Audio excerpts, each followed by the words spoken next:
तालुक्यातील हातीद या ठिकाणी पत्नीचे दुसरे लग्न लावण्यासाठी निघालेल्या संशयावरून दुचाकीवरून आलेल्या जावयासह अनोळखी 3 लोकांनी शिवीगाळ धक्काबुक्की करत सासूच्या डोक्यात कोयत्याने मारून जखमी केलं, तर चुलत सासूलाही प्लॅस्टिक पाईपने मारहाण केली।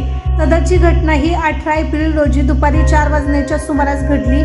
ग्रामीण रुग्णालयातील उपचारानंतर सुनीता चव्हाण राहणार लोणविरे यांनी या घटनेची नोंद 24 एप्रिल रोजी सायंकाळी 7 वाजण्याच्या दरम्यान सांगोला पोलिसात केली असून पोलिसांनी बिरू गुजले राहणार घेरडी तालुका सांगोला याच्यासह 3 अनोळखी लोकांवर गुन्हे नोंद केले।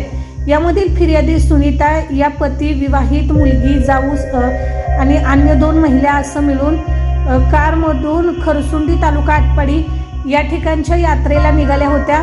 त्यांची कार हातीद गावातून जात असताना बाईनाबाई चव्हाण यांच्या घरासमोर पाठीमागून दुचाकीवरून आलेल्या जावयासह चौघांनी सासू यांना पत्नीचे लग्न लावायला निघाल्याच्या संशयावरून शिवीगाळ केली आणि कोयत्याने सासूच्या डोक्यात पाठीमागून मारले।